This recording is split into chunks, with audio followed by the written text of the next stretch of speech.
Bonjour tout le monde! Aujourd'hui, on va commencer notre leçon avec un problème de probabilité. Donc, lisons ensemble. Ça dit, Bridget fait rouler cette roulette-ci 40 fois. Combien de fois l'aiguille va-t-elle arrêter sur toi? Donc, il y a 4 choix. C'est A, 40, B, 20 fois, C, 10 fois ou D, 15 fois. Donc, quelle est l'information importante dans la question? On verra. Si on relit la question, on peut voir que Bridget fait rouler cette roulette-ci 40 fois. Ça, c'est tellement important. D'habitude, quand on voit un nombre, c'est quelque chose d'important. Et on va savoir combien de fois l'aiguille va-t-elle arrêter sur toi. Donc, commençons avec le nombre 40 parce que Bridget a fait rouler la roulette 40 fois. Donc, je vais écrire 40. Voilà. Maintenant, on veut savoir combien de fois l'aiguille s'est arrêtée sur le toit. Donc, il faut compter combien de sections y a-t-il sur la roulette. Combien de parties y a-t-il? Bien, je peux voir, il y en a 1, 2, 3 et 4. Donc, je peux diviser 40 par 4 parce qu'il y a 4 parties sur la roulette. Voilà. Et comme ça, on va savoir combien de fois l'aiguille pourrait s'arrêter sur une partie, le 3. Donc, on a 40 divisé par 4. Comment est-ce que je pourrais résoudre cette question? Quelle stratégie de division est-ce que je pourrais faire? Bien, je vais utiliser la stratégie de groupe. Donc, je vais regarder le deuxième nombre dans la question qu'on a fait, c'est 4. Alors, j'ai besoin de 4 groupes. Donc, je vais commencer avec 1, 2, 3 et 4. Ensuite, il faut que je mette 40 choses en tout. Donc, je vais mettre les petits cercles dans chaque groupe, un par un, jusqu'à ce que j'arrive à 40. Donc, on y va. J'en ai 1, 2, 3, 4, 5, 6, 7, 8, 9, 10, 11, 12, 13, 14, 15, 16, 17, 18, 19, 20, 21, 22, 23, 24, 25, 26, 27, 28, 29, 30, 31, 32, 34, 33, je m'excuse, 34, 35, 36, 37, 38, 39, 40. Je vais m'arrêter là parce que je suis arrivée à 40. La chose finale à faire, il faut compter combien de choses sont dans un de ces groupes-là. Donc, je vais faire le premier, pourquoi pas. Il y en a 1, 2, 3, 4, 5, 6, 7, 8, 9 et 10. Donc, la réponse pour 40 divisé par 4 égale 10. Maintenant, est-ce qu'il y a un 10 sur le choix? Ben oui, il y a C, 10. Est-ce qu'il y a une façon qu'on pourrait prouver que l'aiguille va arrêter sur le toit? Disons que chaque partie vaut 10. Donc, l'aiguille va s'arrêter sur chaque partie de notre roulette 10 fois. Donc, 10 fois pour le violet, 10 fois pour le bleu, 10 fois pour le rouge et 10 fois pour le vert.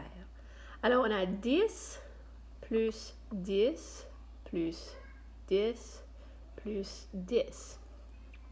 Combien est-ce que ça égale? Ben, 10 plus 10 égale 20, plus 10 égale 30. Oups, ça c'est un 0. Et plus 10 égale 40. Et regarde ça. On a 40 dans la question. Donc, 10 plus 10 plus 10 plus 10 égale 40.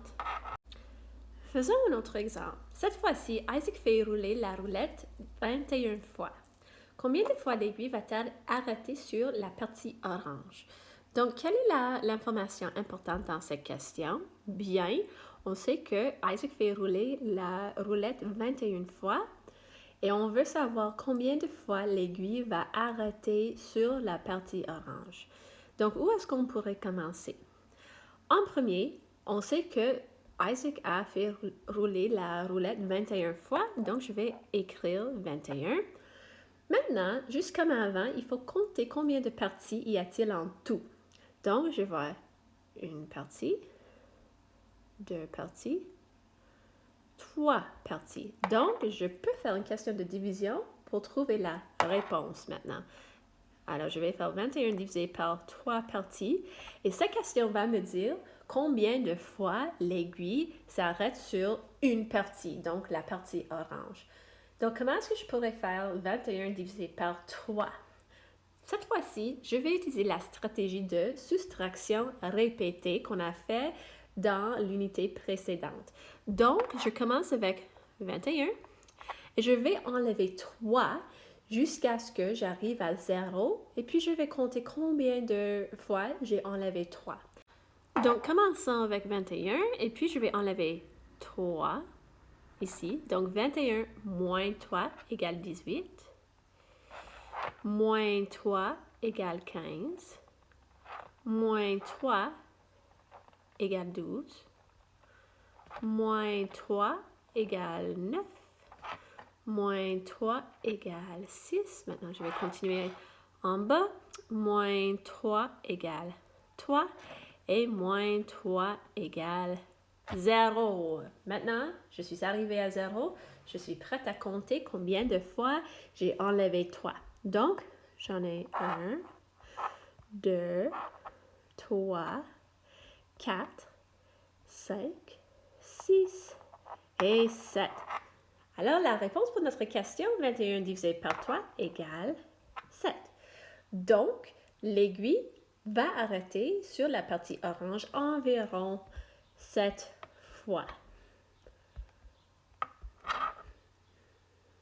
On peut le prouver si on utilise l'addition répétée maintenant. Si chaque partie vaut 7, l'aiguille va arrêter sur chaque partie 7 fois. J'ai 7 ici, 7 ici, 7 ici. Donc, j'ai 7 plus 7 plus 7.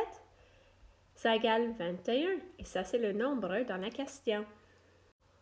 On va en faire une dernière ensemble. Alors, lisez avec moi. Ça dit, Amelia fait tourner cette roulette-ci 32 fois. Combien de fois l'aiguille va-t-elle arrêter sur le 8? Donc, quelle est l'information importante dans la question en premier? Bien, on peut voir que Amelia fait tourner cette roulette 32 fois. C'est tellement important.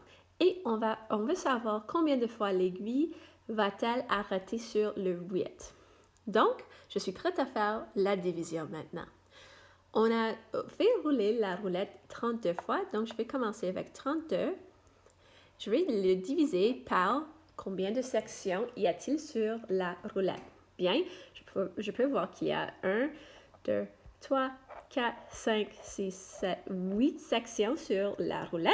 Donc, je vais faire 32 divisé par 8 pour trouver combien de fois l'aiguille pourrait s'arrêter sur une section. Et pour résoudre cette question, je vais faire les groupes encore une fois.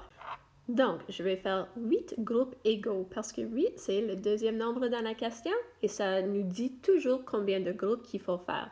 Donc, je dessine 1, 2, 3, 4, 5, 6. Oh, il faut que j'agrandisse l'écran un petit peu. Voilà. 7 et 8. Maintenant, je suis prête à mettre les cercles, les choses dans les groupes, jusqu'à ce que j'arrive à 32. Donc, on commence 1 par 1 dans chaque groupe. Donc, on a 1, 2, 3, 4, 5, 6, 7, 8, 9, 10, 11, 12, 13, 14, 15, 16, 17, 18, 19, 20, 21, 22, 23, 24, 25, 26, 27, 28, 29, 30, 31, 32. OK, je vais m'arrêter là parce que je suis arrivée à 32, le premier nombre dans notre question. Alors, pour trouver la réponse, combien de cercles sont dans un groupe? Bien, je peux voir qu'il y a 4 choses dans le premier groupe, donc la réponse est 4.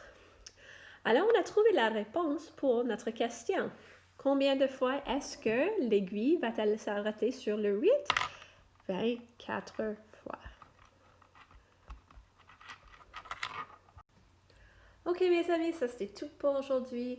Allez à la page accueil pour la leçon et vous pouvez faire des activités de suite qui sont là et faire le billet de sortie et je vais vous voir demain. Au revoir.